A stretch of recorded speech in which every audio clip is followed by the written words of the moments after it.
بسم الله الرحمن الرحيم. Жылына бір рет келетін, мың айдан да қадірлі деп сипатталған қадір түні. Рамазан айының соңғы 10 түнінің бірінде жасырылған ерекше уақыт. Ол түнде Алла тағаланың мейірімі мен кешірімі шексіз молаяды. Періштелер жер бетіне түсіп, әрбір шын жүректен шыққан дұғаға куә болады. Мұсылман әлемінде бұл түннің сауабы 83 жыл 4 ай үздіксіз құлшылық еткенмен тең деген сенім бар. Құранда қадір түні жайлы не айтылады? Алла тағала Қадір сүресінде былай дейді: шын мәнінде біз Құранды қадір түні түсірдік. Сен қайдан білесің? Қадір түні деген не? Қадір түні 1000 айдан қайырлы. Бұл түнде періштелер мен рух, Жәбірейіл Раббысының рұқсатымен барлық іс үшін түседі. Таң атқанға дейін бейбітшілік орнайды. Бұл аяттардан түсінетініміз, Қадір түні жасаған әрбір ізгі амалдың сауабы 1000 айлық, 83 жыл 4 ай ғибадатқа тең. Бұл Алланың пенделеріне берген зор рахмы. Қадір түні неліктен жасырылған? Пайғамбарымыз оған Алланың игілігі мен сәлемі болсын, бұл түннің нақты күнін айтпаған, тек Рамазанның соңғы 10 күнінің тақ түндерінде іздеңдер деп өсиет еткен. Ғұламаларымыздың айтуынша, ол мұсылманның барлық 10 түнде де құлшылыққа ерекше мән беріп, Аллаға жақындай түсуіне себеп. Егер бір ғана түн белгіленсе, адамдар тек сол түнде ғана құлшылық жасап, қалған түндерді бос жіберуі мүмкін еді. Қадір түнінің белгілері: бірінші, түнгі ауа райы. Риуаттарда бұл түні ауа райы тым ыстық та емес, тым суық та емес, жанға жайлы болатындығы айтылған. Екінші, таңертеңгі күннің шығуы. Кейбір хадистерде күннің таңертең сәулесіз, жұмсақ жарықпен шығатыны баяндалады. Яғни, күн шыққанда күннің нұры көз қаратпайтындай деңгейде болады. Үшінші, жүректегі тыныштық. Көпшілік мұсылмандар бұл түні ерекше рухани тыныштықты, жүректегі бейбітшілікті сезінеді. Дұғада көзге жас алып, жүрекке қуат беретін тылсым күй кешеді. Бұл түні не істеу керек? Бірінші, шын жүрекпен дұға ету. Яғни, Қадір түнінде әрбір тілек арман, әрбір жүректегі мұң мұқтаж Алла тағалаға жеткізіледі. Айша анамыз, Алла оған разы болсын, пайғамбардан оған Алланың игілігі мен сәлемі болсын сұрағанда: уа Алланың елшісі, егер мен Қадір түніне тап келсем, қандай дұға жасайын? Пайғамбар оған Алланың игілігі мен сәлемі болсын былай деп үйреткен: уа Алла, сен кешірімдісің, кешіруді жақсы көресің, мені кешіре көр.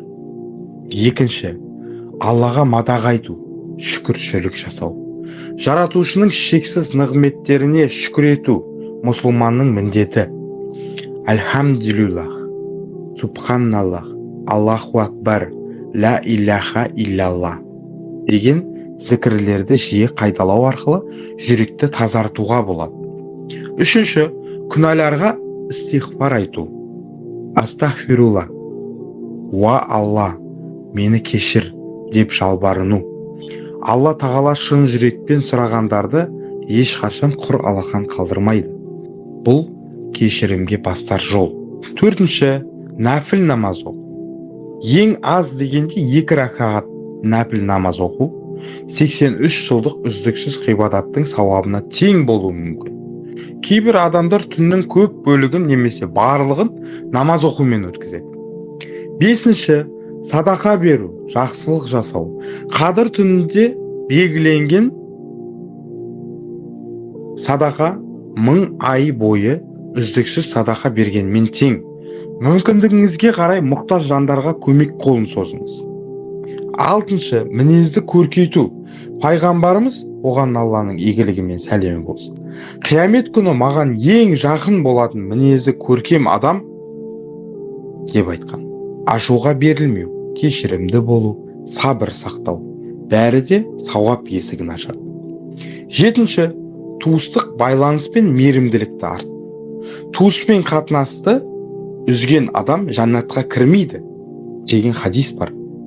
Бұл түні жақындарыңызға көңіл бөліп, ренжісіп жүрген болсаңыз, татуласыңыз. Пайғамбарымыз, оған Алланың игілігімен сәлем болсын, бір-бірлеріңе дейді, сыйлық беріңдер, сонда жүректерің бір-біріңе жақындай түседі деген. Кішкентай болса да шын ниетпен сыйланған тарту жүректерді жақындатады. Қадір түні бір жылда бір келетін зор мүмкіндік. Бұл түні жаннат есіктері айқара ашылады, Алланың рахымы төгіледі. Қанша күнә жасап, қателікке бой алдырған адам болсаңыз да, үмітіңізді үзбеңіз. Алла тағаланың мейірімі бәрінен деген. Мен Алланың кешіріміне лайық емеспін деп ойлау ең үлкен қателік. Аллаға шын тәубе қылсаңыз, ол кешіреді. Қадір түні әрбір мұсылман үшін ең ұлы түндердің бірі. Бұл түн Алла тағаланың адамзатқа берген ерекше сыйы. Егер біз осы түні шын жүрекпен ғибадат жасап, дұға етіп, кешірім тілесек, тағдырымыздың жақсылыққа өзгеруіне үміттенеміз. Бұл түнді бос жібермей, жүрегімізді тазартып, Аллаға барынша жақындауға тырысайық. Мүмкін дәл осы сәт біздің өміріміздегі ең үлкен бетбұрысқа айналар. Қадір түні жылына бір рет ашылатын берекелі есік. Ол жабылмай тұрғанда кіріп үлгеріңіз. Алла баршамызды осы қасиетті түннің жақсылығынан құр қалдырмасын. Жыл сайын миллиондаған жүректер бұл түнде Аллаға жалбарынып, кешірім, мейірім, қайыр тілейді. Бұл жүректер еритін, тағдырлар шешілетін ерекше түн. Кейбіреулер үшін бұл түн өмірдегі ең үлкен өзгерістің бастамасы болды. 1. Күнәдан тазарған жүрек. Ахмет өмірді ойын күлкімен өткізіп, дінге аса мән бермейтін. Ол намаз оқымады, өлім туралы ойламады, өмір мәңгілік сияқты көрінетін. Бір күні оның ескі досы оны Ләйләтул Қадыр түнін мешітте өткізуге шақырды. Ахмет басында келіспеді, бірақ жүрегінде бір белгісіз тартылыс сезінді. Сол түні ол алғаш рет Құран сөздерінің шынайы мағынасын жүрегімен түсінді. Ол мына аятты естіді. Әй, менің өздеріне қарсы шектен шыққан құлдарым, Алланың рахымынан үміттеріңді үзбеңдер. Расында Алла барлық күнәларды кешіреді. Ол аса кешірімді, ерекше мейірімді. Бұл сөздер оның жан дүниесін дүр сілкіндірді.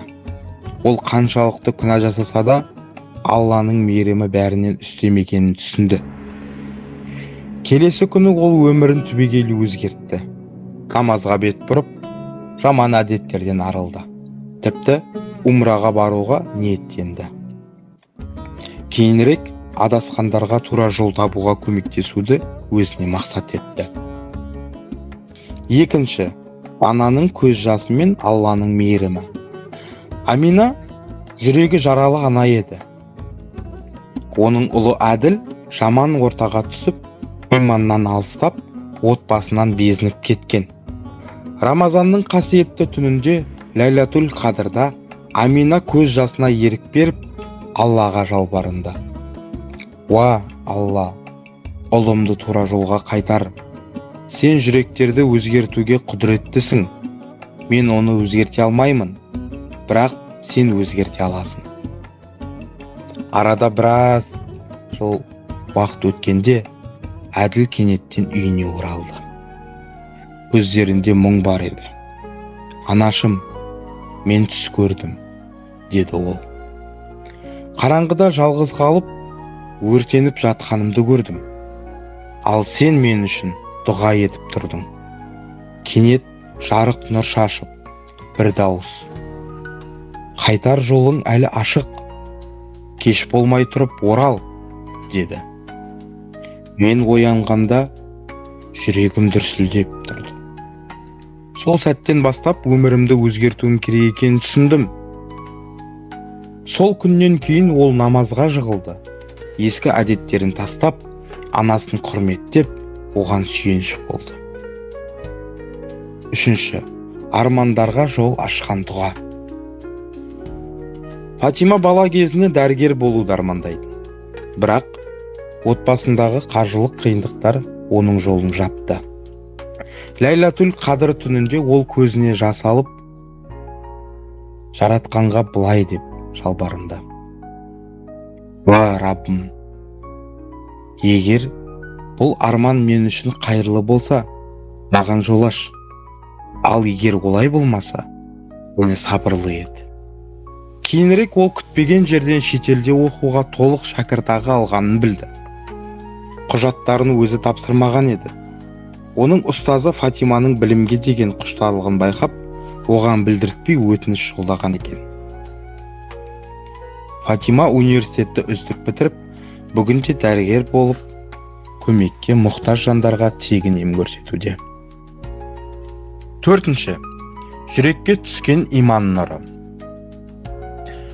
Исламға сенімсіз бір адам дұға мен ғибадаттың әсеріне күмәнмен қарайтын. Бірде досы оны Рамазанда мешітке ертіп апарды. Ол тек қызығы үшін келіскен еді. Сол түні иманның Құран оқыған үні оның жүрегін терең толқытты. Сөздері жан дүниесін селт еткізіп, бойын ерекше тыныштық биледі. Намаз аяқталған соң, ол мешіттен шығып бара жатып: «Мен Алланы іздеген жоқпын, бірақ сол түні ол мені тапты», деді.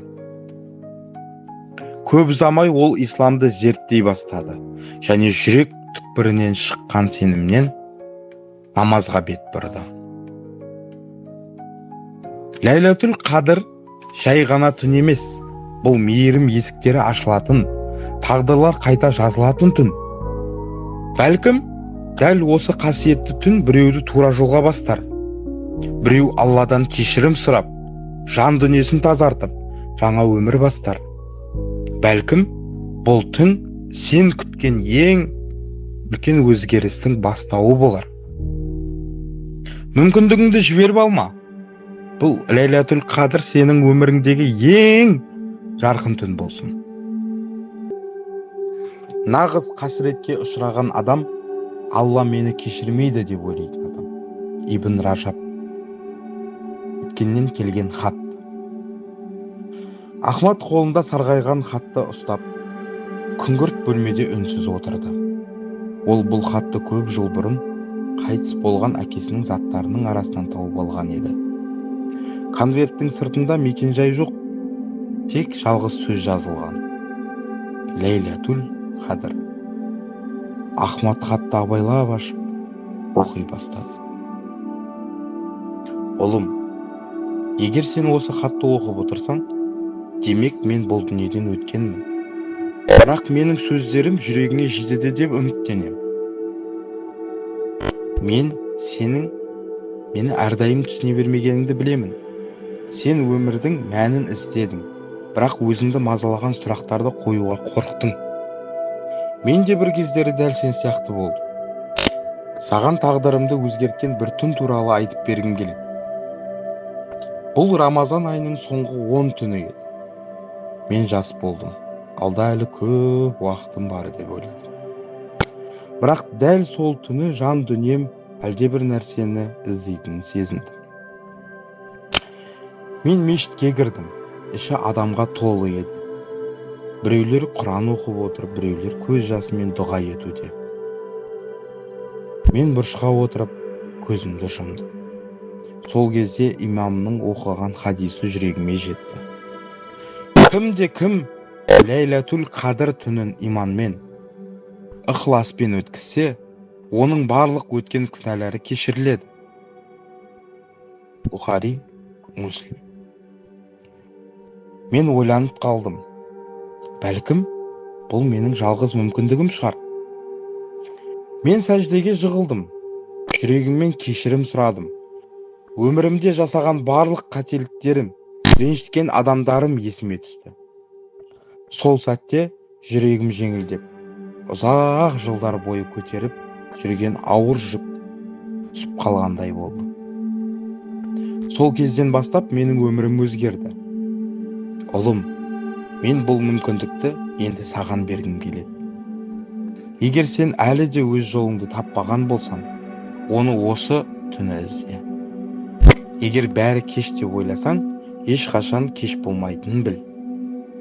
Алла сенің қайта оралуыңды күтуде.